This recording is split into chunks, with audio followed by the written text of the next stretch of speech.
So welcome to the Toyota Hiace. They're a fantastic car. The new model is particularly good. Very easy to drive and use. And we're just going to run you through the basic features. You've got the key, which of course is open, and to access the vehicle. And then once you're inside the vehicle, you'll see most of the layout and the things are very familiar to people. There's a couple of things I will point out about the car, but they're all diesel, they're all automatic. The keys go in here, obviously, very simple to use. They will beep at you if you leave them in there, so take them out and they stop beeping.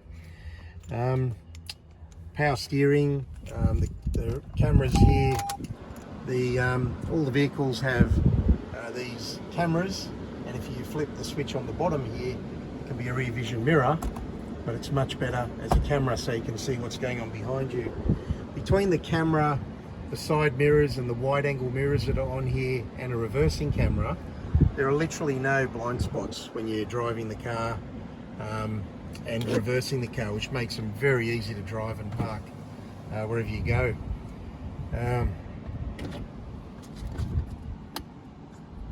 A couple other features in here. You obviously have 12 volt ports and USB ports to the Bluetooth. You can Bluetooth to the stereo.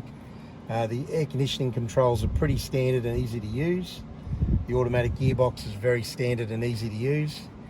Accessing the engine bay, there are two here. This one, which is to access the engine bay. You really don't need to go in there, but if you do need to top up the windscreen wipers or something like that, you pull that, and of course you can open the engine bay. This one you will need, which is a fuel release. The fuel release is on the left hand side of the vehicle. Remember, all the Hiaces are diesel only. You don't want to be putting petrol in them. One of the main things about the Hiace I find, and a lot of people have noticed with Toyotas generally, is the lane departure system that it has.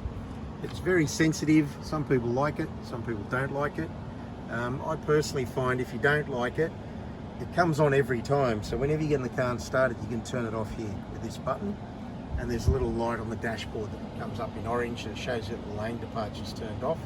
If you do find it a bit intrusive, it sort of feels like the car's trying to correct your steering sometimes. You can turn it off very easily, you just have to do it each time. It's a personal taste thing, but that's probably the major thing I'd point out in driving the Hiace. Other than that, the indicators are on the right. Most people are used to that.